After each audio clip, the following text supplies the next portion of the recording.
No era el hombre más honesto ni el más piadoso, pero era un hombre valiente. Uf, Con esta frase que abre el material de hoy, arranca absolutamente todo.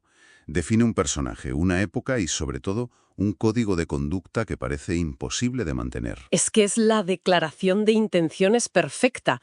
Hoy vamos a sumergirnos en la primera novela de la saga de Arturo Pérez Reverte, El capitán Alatriste, y esa frase es, vamos, la clave de todo. Totalmente.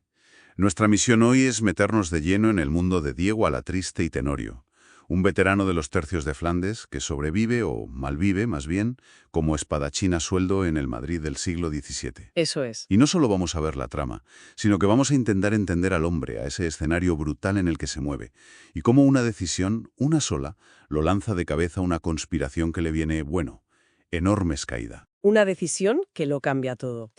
Porque este análisis va de eso, ¿no? Del honor en un mundo que parece haber olvidado lo que significa. Un mundo de un esplendor artístico increíble, pero a la vez de una miseria moral y una corrupción que se lo come todo por dentro. Y en medio de eso, Un hombre con una espada. pues empecemos por ahí.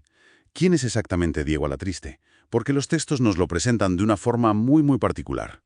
No es él quien nos cuenta su historia. No, y esa lección del narrador es un mecanismo brillante, de verdad. La vemos a través de los ojos de un chaval de 13 años, Íñigo Balboa, que llega a Madrid para ser su paje. Y es que Íñigo llega para que Alatriste cumpla una promesa, la que le hizo a su padre, Lope Balboa, otro soldado, justo antes de morir en el campo de batalla. Claro, Así que conocemos al capitán no por lo que él dice de sí mismo, que es poquísimo, casi nada. sino por esa mezcla de admiración, miedo y curiosidad de un adolescente que lo ve como una figura casi legendaria. Una leyenda bastante terrenal por lo que parece. No es el héroe de armadura reluciente, vamos. Para nada.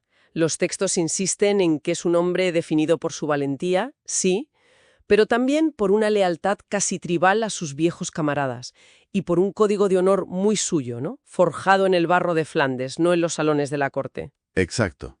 Y lo más fascinante de él para mí es su silencio. El Madrid que se describe es un hervidero de fanfarrones, de veteranos o supuestos veteranos que presumen de hazañas. Reales o inventadas, claro, en cada taberna. Alatriste, en cambio, es un hombre de poquísimas palabras. Su reputación no necesita que él la anuncie. Le precede. Y ese silencio, en una sociedad tan ruidosa, es lo que lo hace peligroso, impredecible. Pero hay algo que no es silencioso. Su apodo, el capitán. Y la historia detrás, que se cuenta en las fuentes, es la clave para entenderlo todo. Es brutal. Sí. Una noche, en Flandes, cruza un río helado con 30 hombres y un capitán de verdad, para una misión suicida. Toman la posición enemiga, pero el apoyo que debía llegar al amanecer, Nunca aparece. nunca. Y todo por una disputa entre generales.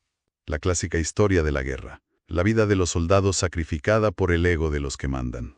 Y se quedan allí, abandonados, rodeados por el enemigo, luchando todo el día. Al final, de los 31, solo quedan 2. Diego Alatriste y Lope Balboa, el padre de Íñigo. El capitán de verdad murió, y el apodo se le quedó a él.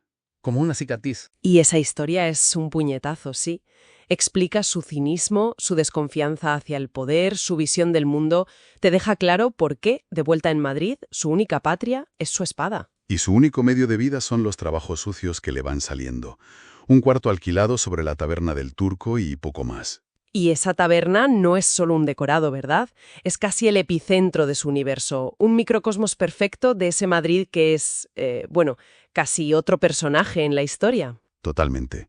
El escenario es tan protagonista como él. Hablemos de eso, porque es fascinante. El Madrid de los Austrias. Las fuentes lo pintan como un lugar de una grandeza ya en plena decadencia. Hay un contraste constante entre la luz y la sombra. Callejones oscuros perfectos para una emboscada. Y a la vuelta de la esquina, tabernas bulliciosas donde un genio como Francisco de Quevedo está componiendo un soneto. Mientras se enzarzan una pelea a gritos. Exacto. Es que esa es la gran paradoja del siglo de oro. Es la España de Velázquez, de Lope de Vega, de un florecimiento artístico sin precedentes. Pero al mismo tiempo es un imperio que se desmorona, ahogado en la corrupción de sus élites y en guerras que no acaban nunca. Y que se pagan con el oro de las Indias, mientras la gente de aquí se muere de hambre. Es un gigante con los pies de barro. Totalmente. El propio Íñigo, el narrador, lo capta muy bien cuando escucha a Quevedo. Dice que la crítica feroz del poeta a España nace de un dolor muy profundo, ¿no? De un amor desgarrado por una patria que ve cómo se pudre por dentro. Es que esa es la clave del personaje de Quevedo y de la época. No es una crítica por odio, es una crítica por desesperación. El texto lo describe como una nación agusanada por dentro, con una aristocracia y un clero parásitos que viven en el lujo, mientras los soldados que defienden el imperio no cobran o acaban mendigando. Quevedo ve esa herida Y mete el dedo en ella sin piedad, porque le duele más que a nadie. Y los personajes que rodean a la triste son reflejos perfectos de ese mundo. Por un lado, Íñigo, que son nuestros ojos, la inocencia que descubre esa realidad. Por otro, el propio Quevedo, un genio cojo con un humor de perros, pero cuya lealtad a sus amigos es inquebrantable. Y no podemos olvidarnos de Martín Saldaña, el teniente de alguaciles.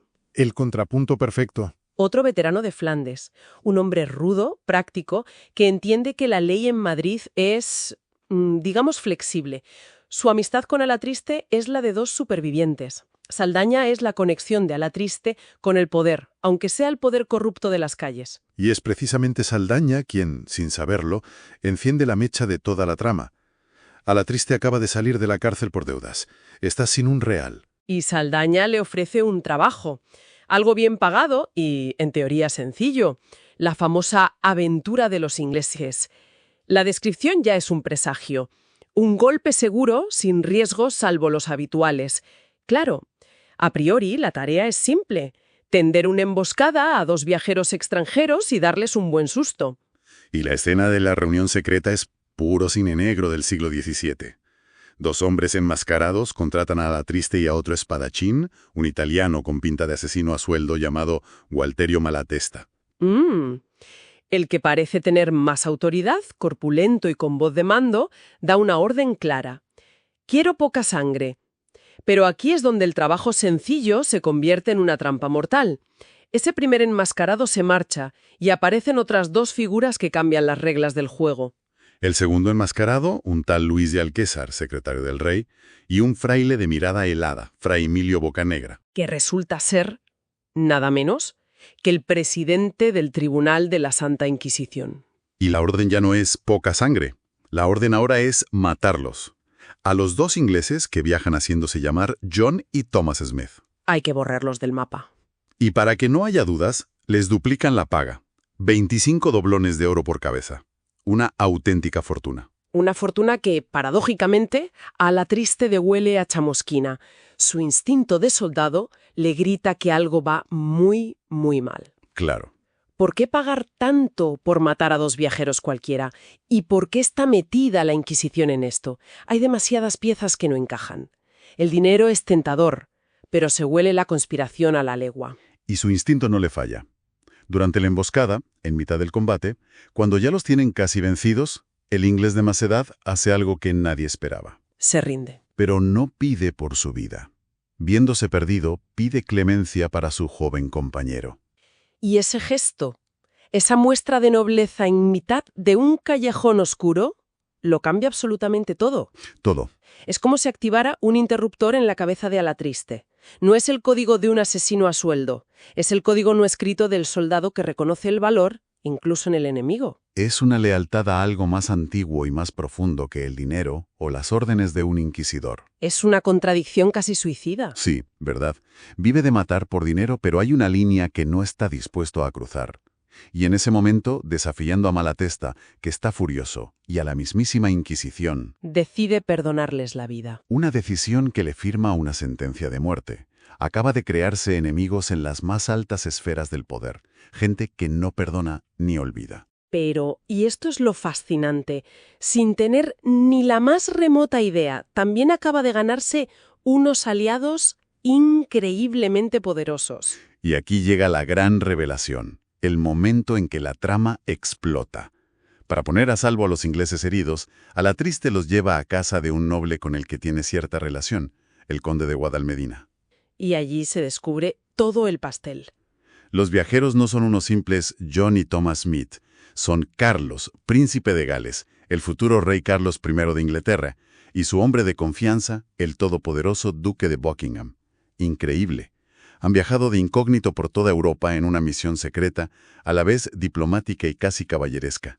Acelerar las negociaciones para la boda del propio príncipe con la infanta española, la hermana del rey Felipe IV. Espera. ¿Me estás diciendo que Alatriste, por puro instinto de soldado, acaba de salvar la vida del heredero al trono de Inglaterra? Exactamente. La que ha liado sin saberlo es de proporciones históricas. Menudo lío. Porque esa boda era el asunto de Estado más importante de la década. Una posible alianza entre la católica España y la protestante Inglaterra, las dos grandes enemigas del siglo anterior. ¿Y por supuesto? En la corte española había gente que no quería esa alianza ni en pintura. Claro. Había facciones muy poderosas que se oponían frontalmente. Y la facción más radical y poderosa era precisamente la que lideraba la Inquisición con Fray Emilio Boccanegra a la cabeza. Entonces, el intento de asesinato no era un simple ajuste de cuentas. Era una conspiración de alto nivel para sabotear la diplomacia, para provocar un incidente gravísimo y probablemente empujar a los dos países a la guerra. Acaba de meter un palo en las ruedas de la gran maquinaria de la historia. Sin quererlo, se ha convertido en la pieza clave de una partida de ajedrez que ni siquiera sabía que se estaba jugando. Y ahora, claro, tiene que afrontar las consecuencias.